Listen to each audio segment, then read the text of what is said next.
Assalamualaikum warahmatullahi wabarakatuh. Kami dari kelompok 6 yang beranggotakan Aura Janatunisa sebagai pemateri pertama, Muhammad Taufik sebagai pemateri kedua, dan Sofia sebagai pemateri ketiga. Kami akan mempresentasikan mengenai metabolisme nitrogen. Pengertian metabolisme nitrogen.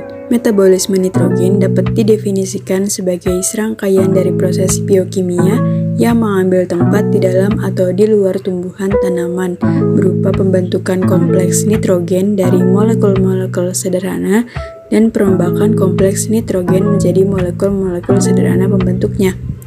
Nah, metabolisme nitrogen ini termasuk ke dalam proses anabolisme karena adanya pembentukan dan katabolisme karena adanya proses perombakan.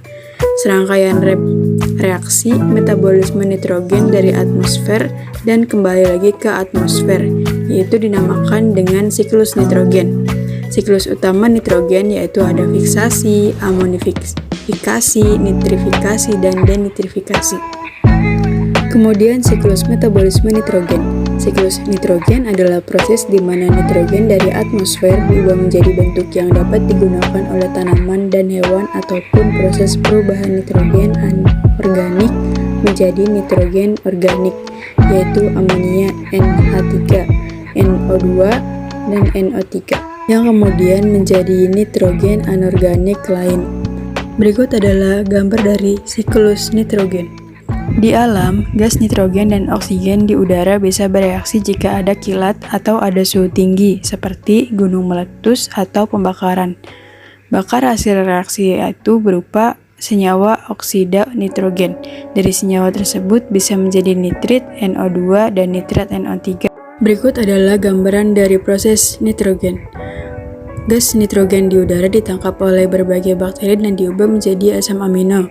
Senyawa penyusun protein ada di tubuh makhluk hidup. Senyawa yang dihasilkan bakteri dapat diserap oleh tanaman dan kemudian hewan dan manusia memakan tanaman tersebut. Saat hewan, tanaman, dan manusia itu mati, protein yang berada di tubuh akan diurai oleh bakteri pengurai atau dekomposer menjadi amonia atau NH3.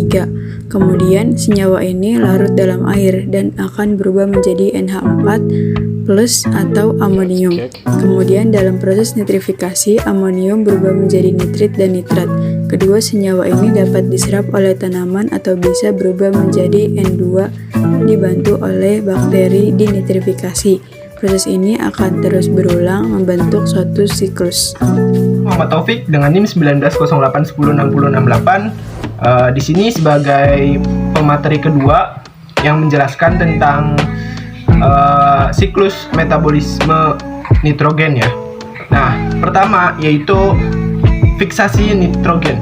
Fiksasi nitrogen ialah proses yang sangat penting baik untuk khusus secara khusus maupun secara umum. Nah, proses utamanya ialah untuk menjaga keseimbangan nitrogen pada saat denitrifikasi. Nah, fiksasi nitrogen adalah proses alam, biologis atau abiotik yang mengubah nitrogen di udara menjadi amonia atau NH3 ya guys. Nah, mikroorganisme yang memfiksasi nitrogen itu disebut diazotrof. Nah, mikroorganisme ini memiliki enzim nitrogenase yang dapat menggabungkan hidrogen dengan nitrogen. Reaksi untuk fiksasi nitrogen biologis ini dapat ditulis yaitu N2 plus 8 H plus ditambah 8 E min lalu menjadi 2NH3 ditambah H2 atau hidrogen. Nah, ada 4 cara yang dapat mengkonversi unsur nitrogen di atmosfer menjadi bentuk yang lebih reaktif ya, yaitu fiksasi biologis, industri, fiksasi, pembakaran bahan bakar fosil, dan lain sebagainya ya guys. Nah, lalu ada asimilasi. Asimilasi sendiri itu merupakan penyerapan atau penggabungan unsur lain membentuk zat baru dengan sifat baru. Senyawa nitrogen atau NO3 itu diserap oleh tumbuhan lalu mengalami proses asimilasi menjadi bahan penyusun organ pada tumbuhan. Tumbuhan itu sebagai produsen, lalu dikonsumsi oleh manusia dan hewan. Lalu selanjutnya yaitu amonifikasi. Amonifikasi ialah merupakan tahapan di mana sisa-sisa tanaman dan limbah yang terurai oleh organisme yang tadi telah dimakan, ya guys, oleh manusia maupun hewan, itu menghasilkan amonia. Nah, itu disebut amonifikasi. Mikroorganisme yang ada dalam tanah tadi itu akan mengurai bahan organik yang telah mati agar bisa dijadikan sebuah energi dan bisa menghasilkan amonia serta senyawa dasar lain sebagai produk cadangan, guys. Nah, amonia di dalam tanah tadi itu akan bertahan dengan wujud ion amonium. Oke, selanjutnya keempat yaitu ada nitrifikasi. Nitrifikasi ialah reaksi yang penting dalam siklus nitrogen ini, guys, yaitu oksidasi amonium menjadi nitrit. Dalam oksidasi nitrit itu menjadi nitrat. Nah, tahap pertama dari nitrifikasi ini yaitu nitrifikasi oksidasi, yaitu 2NH4 ditambah 3O2, 2HNO2 ditambah 2H2O dan energi 79 kalori enzimatik, ya guys. Lalu pada tahap kedua nitrifikasi oksidasi ini yaitu 2HNO2 ditambah O2, 2HNO3 ditambah energi 43 kalori. Nah, selanjutnya yaitu denitrifikasi, guys. Denitrifikasi ini merupakan proses reduksi senyawa nitrat menjadi gas nitrogen atau gas oksida, ya guys. Dengan nitrogen itu bertindak sebagai penerima hidrogen. Denitrifikasi ini umumnya berlangsung melalui beberapa kombinasi dari bentuk peralihan, yaitu NO3 menjadi NO2 menjadi NO, lalu menjadi N2O, lalu menjadi N2. Nah, lalu ada lagi proses denitrifikasi lengkap, yaitu dinyatakan sebagai reaksi redoks, ya guys.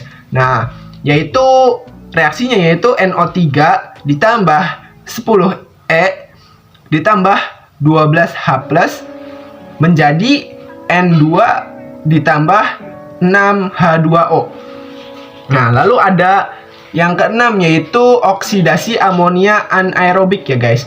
Nah, dalam proses biologis, nitrit dan amonium itu dikonversi langsung ke elemen N2 dan gas elemen N2 atau gas nitrogen, ya guys. Nah, proses ini membentuk sebagian besar dari konversi nitrogen unsur di lautan.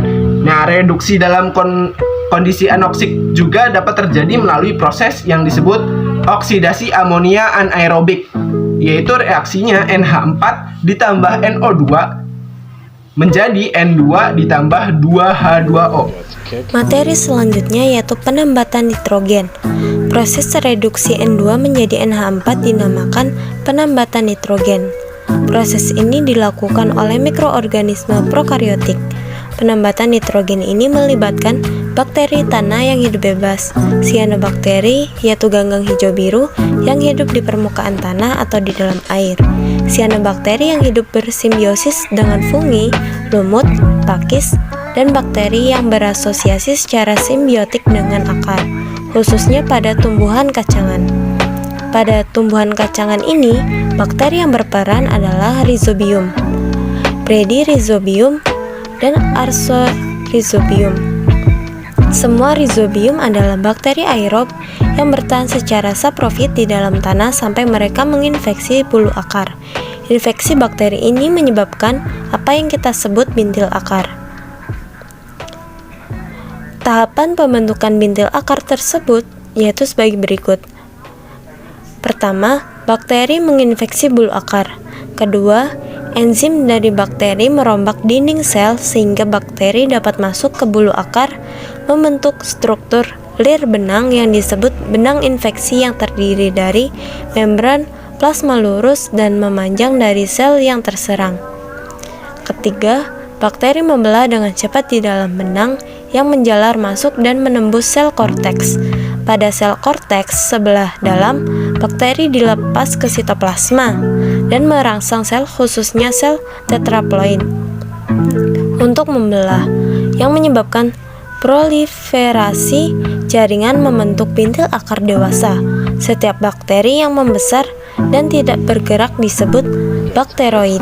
Tahapan pembentukan bintil akar tersebut sebagai berikut, yaitu yang pertama, bakteroid biasanya berada di sitoplasma secara berkelompok dan masing-masing dikelilingi oleh membran peribakteroid. Antara membran bakteroid dan kelompok bakteroid terdapat daerah yang disebut ruang peribakteroid. Di luar ruang peribakteroid, di sitoplasma terdapat protein yang dinamakan like hemoglobin yang menyebabkan bintil kacangan warnanya merah muda, dan diperkirakan like hemoglobin mengangkut O2 untuk bakteri. Penambahan nitrogen di bintil akar terjadi secara langsung di dalam bakteroid. Tumbuhan inang menyediakan karbohidrat bagi bakteroid yang akan dioksidasi sehingga diperoleh energi. Beberapa elektron dan ATP yang diperoleh selama oksidasi di bakteroid digunakan untuk mereduksi N2 menjadi NH4. Selanjutnya, reaksi penempatan nitrogen secara keseluruhan adalah sebagai berikut. Faktor-faktor yang dapat meningkatkan penempatan nitrogen, yaitu yang pertama, faktor lingkungan, mencakup kelembapan yang cukup, suhu hangat, sinar matahari terang, konsentrasi CO2 yang tinggi. Kedua, faktor genetik, mencakup proses pengenalan yang dikendalikan secara genetis antara spesies bakteri dan spesies atau vegetasi tumbuhan kacangan, dan kemampuan nitrogenase dari semua organisme untuk mereduksi H+, dan persaingan dengan N2 serta tahap pertumbuhan. Pada dasarnya, jumlah terbesar yang ditambah oleh tumbuhan asli tahunan dan tumbuhan kacangan pada pertumbuhan adalah saat perkembangan reproduksi. Reduksi nitrat menjadi amonium. Reaksi kedua dari proses reduksi nitrat adalah pengubahan nitrit menjadi NH4. Nitrit yang ada di sitosol diangkut ke dalam kloroplas di daun atau ke dalam prolastid di akar. Tahapan reduksi nitrit menjadi amonium yaitu di daun. Reduksi NO2 menjadi NH4 memerlukan 6 elektron yang diambil dari H2O pada sistem pengangkutan elektron non-siklik. Pada kloroplas, selama pengangkutan elektron ini, cahaya mendorong pengangkutan elektron dari H2O ke feroksin, yaitu Fd. Reaksinya yaitu 3H2O tambah 6Fd tambah cahaya menghasilkan 15O2 tambah 6H tambah 6Fd. Kemudian ferredoksin tereduksi memberikan 6 elektron yang digunakan untuk mereduksi NO2 menjadi NH4. Reaksinya NO2 tambah 6Fd yaitu Fe dan 8H menjadi NH4 tambah 6Fd yaitu Fe tambah H2O, sehingga keseluruhan proses reduksi nitrit menjadi amonia adalah NO2 tambah 3H2O tambah 2H tambah cahaya menghasilkan NH4 tambah 1,5O2 tambah 2H2O. Perubahan amonium menjadi senyawa organik. Amonium dapat menghambat pembentukan ATP di kloroplas maupun mitokondria karena bertindak sebagai pemecah senyawa reaksi. Tahapan pengubahan amonium menjadi bahan organik adalah sebagai berikut. 1. Semua NH4 diubah menjadi gugus amida dari glutamin. Pengubahan ini akan membentuk asam glutamat, asam aspartat, dan asparagin. Glutamin dibentuk dengan penambahan satu gugus NH2 dan NH4 ke gugus karboksil terjauh dari karbon alfa asam glutamat. Enzim yang diperlukan adalah glutamin sintase. Hidrolisis ATP menjadi ADP dan PI yang sangat penting mendorong reaksi lebih lanjut. Reaksi 1. Kedua, reaksi glutamat sintase mengangkut gugus amida dari glutamin ke karbon karboksil asam alfa ketoglutamat sehingga terbentuk 2 molekul asam glutamat. Proses ini membutuhkan ferredoksin yang mampu menyumbang 2 elektron yaitu ferredoksin di kloroplas dan NADH atau NADPH di proplastid sel-sel non-fotosintesis reaksi 2. Ketiga, satu asam glutamat yang dihasilkan diperlukan untuk mempertahankan reaksi satu glutamat yang lain dapat diubah secara langsung menjadi protein, klorofil, asam nukleat, dan sebagainya. Keempat, selain membentuk glutamat, glutamin dapat menyumbangkan gugus amidanya ke asam aspartat untuk membentuk asparagin. Reaksi ini membutuhkan enzim asparagin sintase.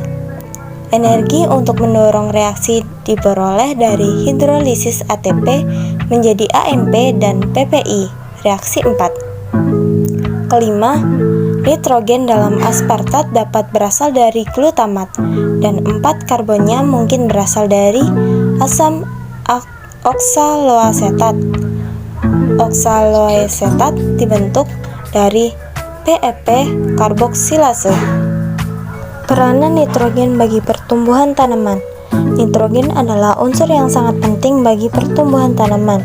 Nitrogen merupakan bagian dari protein, bagian penting konstituen dari protoplasma, enzim, agen katalis biologis yang mempercepat proses pertumbuhan. Nitrogen juga hadir sebagai bagian dari nukleoprotein, asam amino, amina, asam gula, polipeptida, dan senyawa organik dalam tumbuhan. Dalam rangka untuk menyiapkan makanan untuk tanaman, tanaman diperlukan klorofil, energi sinar matahari untuk membentuk karbohidrat dan lemak dari karbon, air, dan senyawa nitrogen. Adapun peranan nitrogen yang lain bagi tanaman adalah: 1. Berperan dalam pertumbuhan vegetatif tanaman. 2. Memberikan warna pada tanaman. 3. Panjang umur tanaman. 4. Penggunaan karbohidrat. Gejala kekurangan dan kelebihan unsur nitrogen terhadap tanaman, yaitu efek kekurangan unsur nitrogen bagi tanaman yaitu pertumbuhan kerdil, warna daun menguning, produksi menurun, fase pertumbuhan terhenti atau bahkan kematian. Sedangkan efek dari kelebihan unsur nitrogen bagi tanaman yaitu kualitas buah menurun, menyebabkan rasa pahit seperti pada buah timun, produksi menurun, daun lebat, dan pertumbuhan vegetatif yang cepat, menyebabkan keracunan pada tanaman. Sekian materi yang dapat kami sampaikan. Kurang lebihnya mohon maaf. Wassalamualaikum warahmatullahi wabarakatuh.